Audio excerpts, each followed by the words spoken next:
Dr. Saurav Chakrabarty, working as an associate professor in the computer science group at the Chennai Mathematical Institute, Tamil Nadu.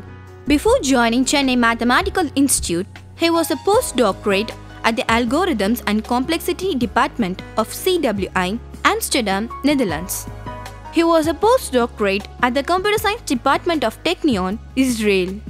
He was awarded PhD in Computer Science from University of Chicago. His area of research is theoretical computer science. His focus has been in the classical and quantum complexity of Boolean functions, including property testing, sensitivity, block sensitivity of Boolean functions, and quantum database search in electronic commerce, in graph algorithms, and in coding theory. He has published several research papers in both national and international journals. Welcome to the UGC lecture series in computer science, and the topic is algorithms. So, today we will be looking at divide and conquer algorithms, and in particular we will be trying to solve the closest pair problem using the divide and conquer algorithm. So, to start with, what is the divide and conquer algorithm? So, divide and conquer algorithm is a technique where the idea is to break the problem into small sub problems, recursively solve the small sub problems, and carefully combine them, combine the answers of these sub problems. So, we have seen examples of that earlier. For example, we have seen things like binary search, heap sort, and so on. And in the last lecture, we saw usage of divide and conquer algorithm to finding the minimum and the finding the minimum distance among points or integers in a set. So, as an example of divide and conquer algorithm, we saw this various set of algorithms. In today's talk, we will be talking more about this finding the minimum distance, but on a plane. To start with, we have to recap our problem for finding the minimum distance in a set. So, what was it? So, we have been given a set of numbers n, and we want to output the minimum value of I minus j, where I and j are in the set S. As we had noted last time, this can be thought of as the x axis, and all the ij's that have been given to us S are points on this line. So, these are ij's can be thought of as just the distance from the y axis or 0 coordinate.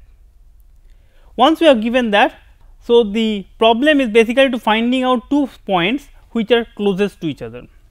So, how did we try to solve it? As the first attempt, it is kind of clear that the algorithm that we have to use has to be a bit tricky. For example, if the set S is this given set, it is a random set of numbers, and if I want to output the closest point, it is not obvious at all.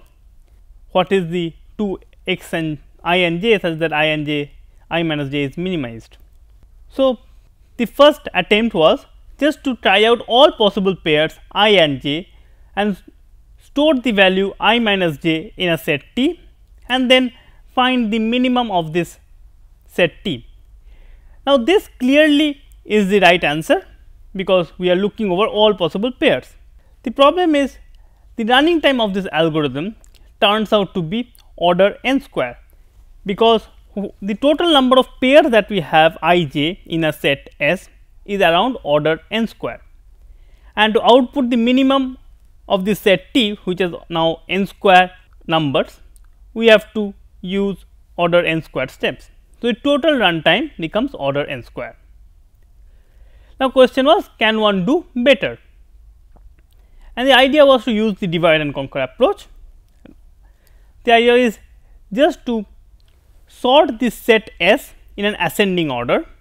Once we sort this set S in an ascending order, we split this set S into two parts, the smaller half and the bigger half. We recursively solve this problem in the smaller half and the bigger half, and we combine it carefully. So, let us recall the example. So, here was the set S, and first thing was to sort this set S and split it into two equal side sets S1 and S2. Note that they are sorted and then split. So, all the elements in S1 is less than all the elements in S2, or in other words S1 contains the smallest n over 2 elements of S and S2 contains the largest n over 2 elements of S. Now, what was the approach? The idea was that if I have an ij pair that achieves this minimum distance, then what properties can this ij have? The first of all, it either can be that both ij are in the set S1, or it can be that both ij's are in the set S2, or it can be that while one of them is in S1, the other one is in S2. Now, once we have split it into these small problems, so in this case the problems are solving it in S1 and solving it in S2. So, we recursively solve this problem on S1 and S2, and thus we obtain that the minimum distance of pairs of points in S1 say is 3 and minimum distance on S2 is also 3, and then we combine them by saying that if ij are pairs such that I is in S1 and j is in S2, then the minimum is achieved only when I is in the maximum of S1 and j is the minimum of S2, and so in that case we find that I minus j is 2. So, we see that in this first option when both I and j are in S1 we have 3, in both I and j in S2 we have 3, and when I is in S1 and j is in S2 we have 2, and thus the minimum distance can be obtained as 2. This was the pseudo code of this algorithm, and we saw in the last lecture that this algorithm achieves a runtime of order n log square n. Actually, we told that we can get an order n log n algorithm, which we will see today later on, and we also saw the naive algorithm that takes order n square. So, now let us try to generalize this problem, and here we get one of the most interesting problems and most used problems in the field of computational geometry or many other areas like machine learning and so on. So, now we have been given say n points in R2. By R2 I mean the plane, the xy plane that we have. We have been given n points. So, the points are P1 to Pn. Now, once we have been given the plane, so what does it mean by these points? For each point we have been given the x coordinate and the y coordinate. So, x1 y1 is the first point, x2 y2 is the second point, and so on till xn yn. And what do we have to output? We want to basically find the 2 points that are closest to each other. Note that there are lots of points there. So, we want to find the 2 points that are closest. So, we want to output this closest pair P and Q that belongs to this set S. And what do I mean by closest? The closest is the obvious one, that if the distance between P and Q is the Euclidean distance, or the distance that we usually think of, which is the square root of the difference of the x coordinate whole square plus difference of the y coordinate whole square. This is something that we have done in our coordinate geometry class of how do you find the distance between 2 points. So, this problem is not only interesting on its own right, but it is an unbelievably important problem that is solved all the time. It is used in coding theory, it is used in cryptography, it is used in machine learning, because many times when we get some string or an input, we plot it in high dimensional space and we try to compute the smallest distance between these 2 points. So, this is the setting, and how can we go about it? So, let us see. So, basically we can view our input as something like this. So, we have been given the set S and we have to find the closest point pair P Q such that P Q are close.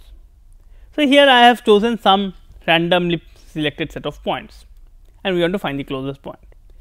Clearly, it is not obvious at all. So, you need to have some very interesting algorithms. So, let us see what can be the first attempt that one can think of. Just in the case of the line setting, where we were given only numbers. So, in other case we are just only given the x coordinates and we are asking the distance between the two numbers, one can just consider all possible PQ pairs.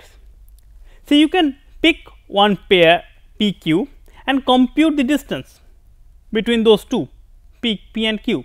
Now, that is a number. You store that number in your table or in a put them in a set T.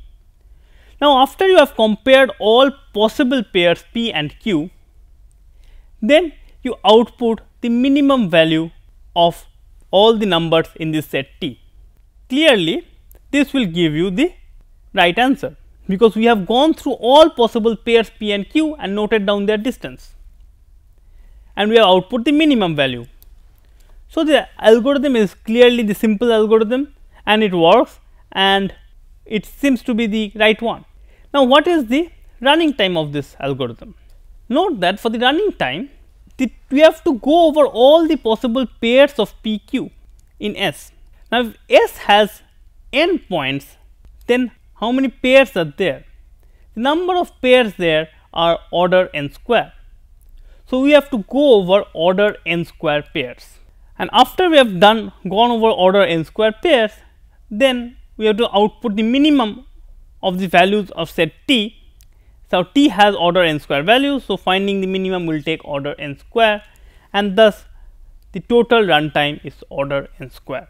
Now, again, just like in the case of the finding the minimum distance in a line, we have a naive algorithm or a simple algorithm that takes order n square steps, and question is that can we obtain a better bound? Can we obtain something like n log square n or n log n? This is where again we go back to divide and conquer approach, and this time the things will become much more interesting. So, let us go for a break now. After the break, we will see the divide and conquer approach for solving this algorithm.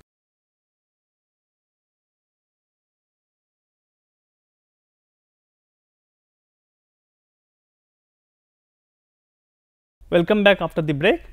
So, before the break, we saw a naive algorithm for computing the shortest distance, the smallest distance between 2 points in a plane.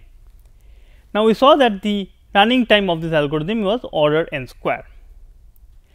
Now, let us try to use the divide and conquer approach to get a better algorithm. The idea is again simple. You use divide and conquer and a similar technique that we use for the one dimensional setting. So, here is the input and here is the pictorial example. We will see by an example how to do it. The idea is again same, break this problem into two sub problems, solve them in these two sub problems independently and recursively, and then try to combine them carefully. So, once we have this set of points, the first thing that we do is that we sort these points based on their x axis coordinate. Once we have sorted their x axis coordinate, so what do I mean by that? Note that if you look at this x axis coordinate, we find that okay, this x axis contains 2 points, this x axis contains 2 points, this x axis contains 3 points, and so on. And then we find out where does this cutoff or middle point is. So, thus we have 2 plus 2 plus 3 plus 2. So, we have something like around 18 points, and so we have to find out the halfway mark, which basically contains 9 points. So, this is kind of called the median line. So, once we have sorted, we have basically projected all these points to the x axis and we have sorted them based on the x axis, and after we have done that, we can find the median line. So, median line can be any line here such that exactly half of them are on the left and half of them are on the right. So, in this setting, this thing that is drawn here is the median line. Now, once we have the median line, we basically have split this problem into two sub problems, right, just in this case of the one dimensional setting. So, we have the left side, which is this side, and we have the right side, which is this side, and we can recursively solve for both the left side and the right side and then combine it. But the same problem happens. The closest pair PQ in S will be either of these three conditions. So, either P and Q are both on the left side, or P and Q are both on the right side, or P is on the left side and Q is on the right side, or vice versa. Note that again in the first two cases recursively doing it will output the right answer. So, in other words, we recursively solve for the closest pair of points in the left side and right side. So, in this example, say I have found D1 here, which is the closest pair, and D2 which is the closest pair here. This example is just an example. So, this thing is not up to scale. So, once we have this D1 and D2, we therefore know one pair that is at distance D1 and one pair that is at distance D2. And if at all there exists a point, say something like this point and this point or something like that, this pair is only interesting if their distance is less than D1 and D2. If the distance between them is greater than D1 and D2, then it is completely useless for us.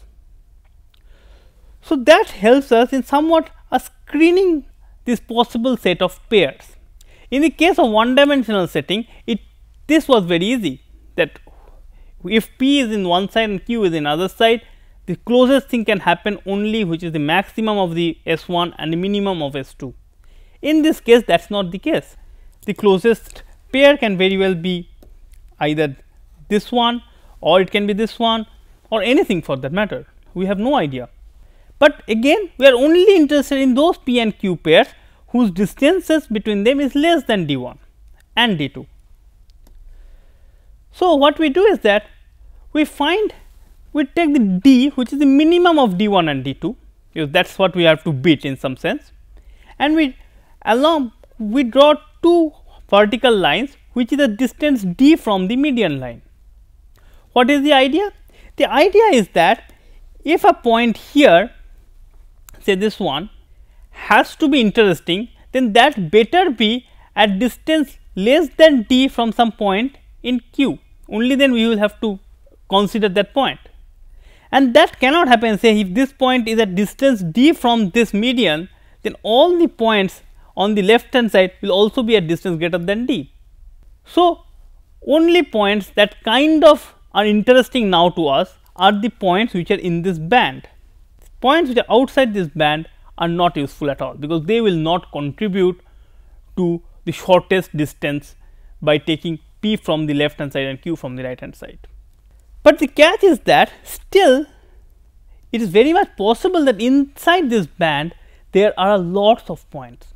But if there are lots of points, we again cannot do an exhaustive search, because there are so many points, we will be basically again using order n square steps, which is not good. So, what can we do? The idea is that, do we need to really look at pairs like this and this?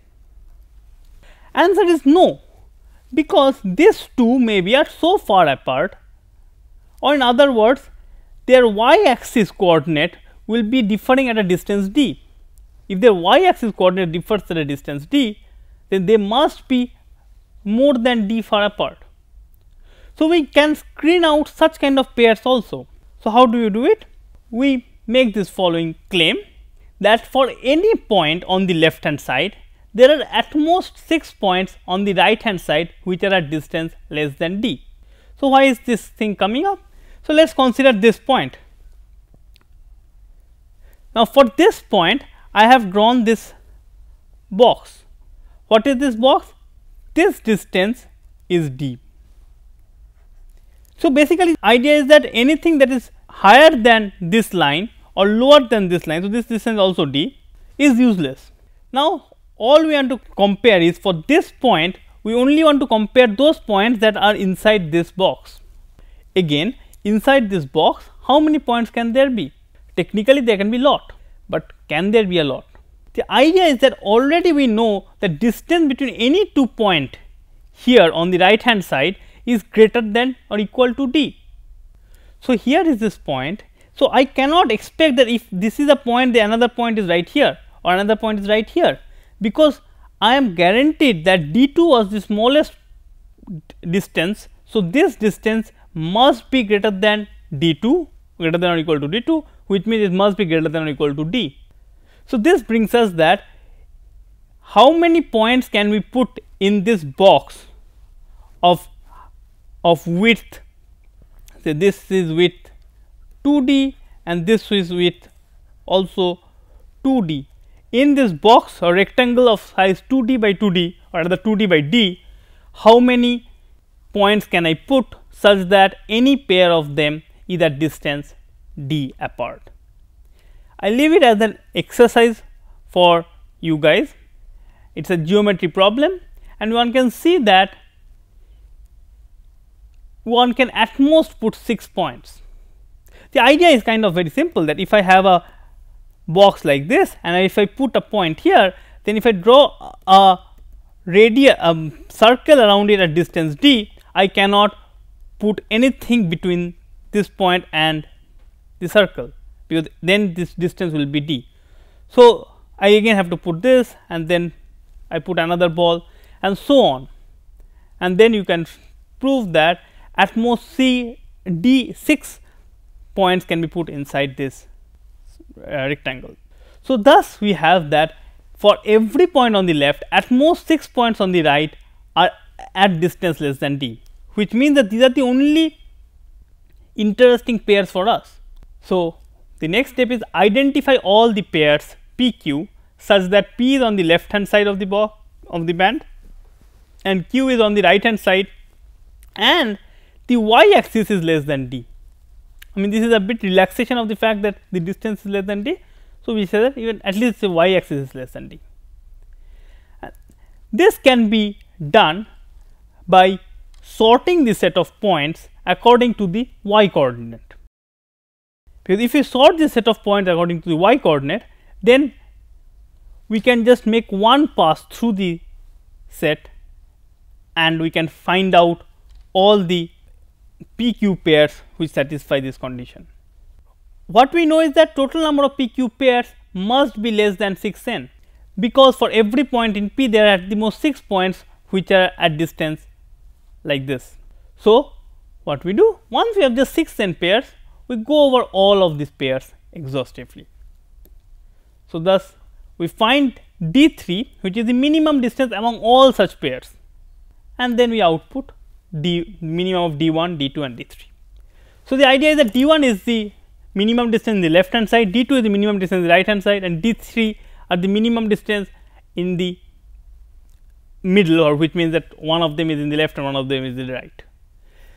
The idea was to combine these two things, and that is where the ingenuity of this algorithm comes. So, let us see the pseudocode of this algorithm first. So, first we sorted these points according to the y coordinate and find the minimum median line. Then we recursively solve the for the left hand side of the set and the right hand of the side of the median. Let D1 and D2 be the smallest distances in the left side and the right side respectively.